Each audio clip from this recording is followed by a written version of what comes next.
Les veilleuses et veilleuses.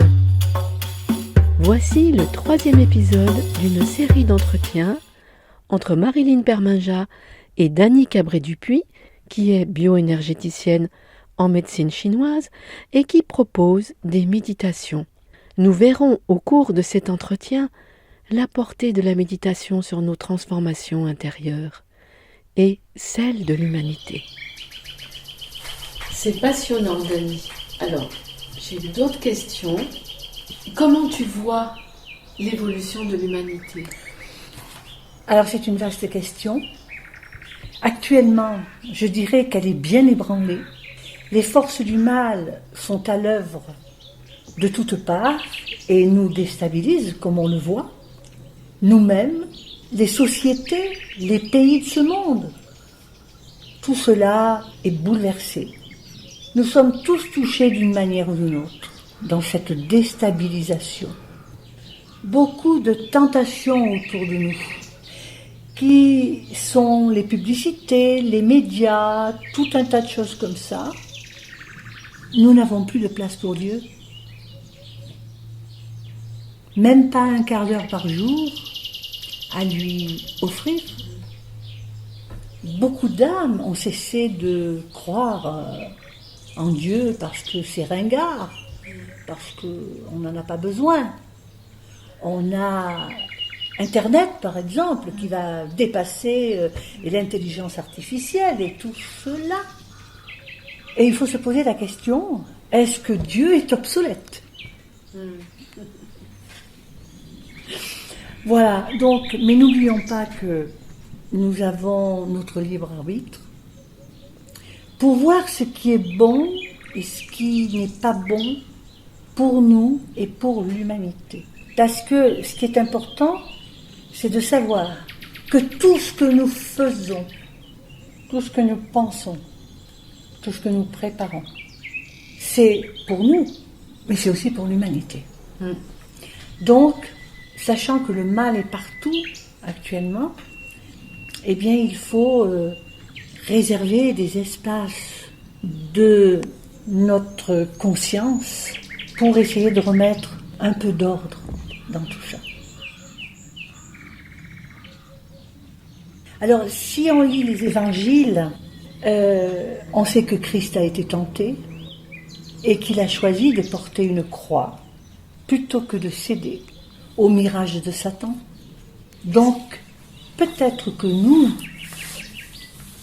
devrions aussi savoir choisir dans quel camp nous sommes. Aujourd'hui, nous sommes tous des Christ en puissance. Nous devons choisir le camp de la paix, de l'espérance, de la foi et de l'amour. Je dis bien de la foi et de l'amour. Plus nous serons nombreux à choisir ce plan, mieux le monde ira, mieux, et nous-mêmes en particulier. Si nous voulons contrer les énergies négatives, soyons des lumières, soyons des poteaux lumineux, placés sur les chemins du monde, et ne les laissons pas éteindre.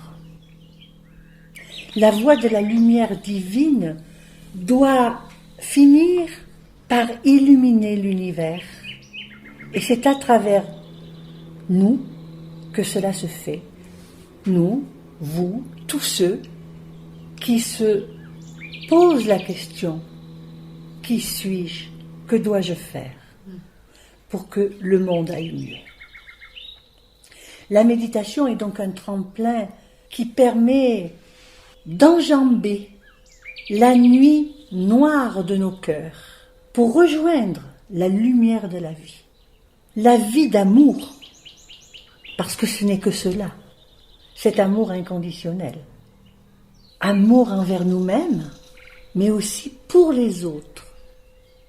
Cela implique donc des choses très simples, mais qui nous animent parfois fortement. Ne pas juger, ne pas être dans la jalousie. Aimer l'autre comme il est et l'amener par la vision qu'il a de nous à devenir lui-même un de ces poteaux lumineux. Alors c'est à ce prix que nous renverserons la vapeur et qu'enfin s'établira le règne de Dieu pour le bien de l'humanité tout entière. Merci, Dani. Ça me fait penser à la phrase de Jésus. J'ai une nouvelle mission. Aimez-vous les uns les autres. Aimez-vous les uns les autres. L'agapé, Oui, c'est-à-dire l'amour oui, inconditionnel. inconditionnel. C'est ce que tu viens de dire. Inconditionnel. C'est-à-dire aimez-vous tel que vous êtes. Voilà. Mais c'est l'amour, c'est aussi aimer l'évolution de l'autre. Bien sûr. C'est l'aider dans son évolution. Voilà. Et c'est ce qu'apporte la méditation. La méditation, ça apporte cela. C'est la vérité. La vérité vous affranchira. Hein, c'est-à-dire que moi, je vois dans tes méditations, il apparaît des vérités sur soi et sur ses relations, parfois avec d'autres, Bien sûr. où on se dit, mais là, je n'ai pas été respectée, Voilà. donc je ne me respecte pas. Oui. Donc, je demande, je me mets en relation et je parle à l'autre. Donc, c'est pas bisounours. Non. Hein, la méditation, ça n'amène pas au bisounours. Non, c'est pas le bisounours. Ça amène à la vérité, À la dire vérité. la vérité telle qu'elle est. Non pas pour juger, comme tu dis, ou pour rendre coupable, Voilà. mais pour poser les choses et pouvoir se dire, eh bien, je vais dépasser je vais changer ou je ne vais pas changer. Oui, parce que il y a toujours cette notion de libre arbitre. Alors, Dieu ne punira pas parce que tu as choisi un autre chemin. Surtout que Dieu n'est pas un grand barbu qui est là-haut. Non, pas du tout. Mais je veux dire que du fait que nous pouvons choisir, c'est nous-mêmes qu'il faut traiter, si je puis dire. C'est ça. C'est nous-mêmes.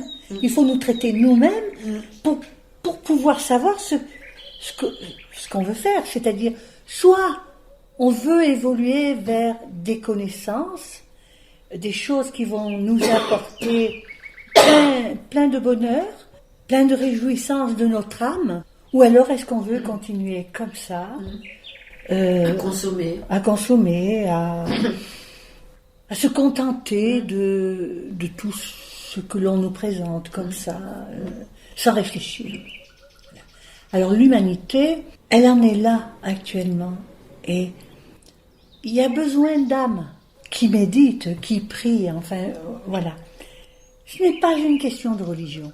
On n'est pas là pour juger les religions, et il n'y a pas à les juger, parce que toutes les religions, quelles qu'elles soient, elles peuvent être aussi, pour certains individus, des tremplins qui les amènent à la vérité.